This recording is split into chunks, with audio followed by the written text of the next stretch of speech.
Right transformer. இது வந்து 1.6 MVA, HV வந்து 11 kV, எல்வி வந்து 433. வெக்டர் குரூப் பார்த்தீங்கன்னா வந்து DO11, ஹச்வி டெல்டா, எல்வி வந்து ஸ்டாரு. இது வந்து ட்ரான்ஸ்ஃபார்மர் நேம் பிளேட்டு.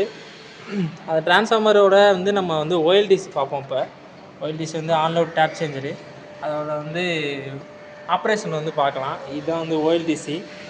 இது வந்து லோக்கலில் இருக்குது. ரிமோட் லோக்கலில் வந்து நம்ம எலக்ட்ரிக்கல் ஆப்ரேஷன் வந்து பார்த்துக்கலாம். நம்ம வந்து லோக்கலில் போட்டு இங்கே வந்து நம்ம ஆப்ரேஷன் வந்து ஆன்லோடில் வந்து நம்ம வந்து ரைஸ் பண்ணி வந்து லோ பண்ணி வந்து பார்ப்போம் எப்படி பண்ணுறதுன்னு. இது வந்து பார்த்திங்கன்னா அதோட ஹேண்டில் வந்து நம்ம வந்து ஃபஸ்ட்டு வந்து இன்செர்ட் பண்ணிட்டு ரைஸ் பண்ணோம்னா பார்த்தீங்கன்னா ஃபஸ்ட்டு வந்து கிளாக் வைஸாக சுற்றணும். கிளாக் வைஸாக சுற்றோம்னா இங்கே வந்து டேப் வந்து சேஞ்ச் ஆகிடும். அதை அப்படியே வந்து டவுன் பண்ணோம்னா அந்த கிளாக் வைஸாக சுற்றணும். ரிவர்ஸில் சுற்றணும். இதுதான் நமக்கு வந்து டேப் சேஞ்ச் வந்து லோக்கலில் வந்து இப்படி தான் வந்து பண்ணணும்.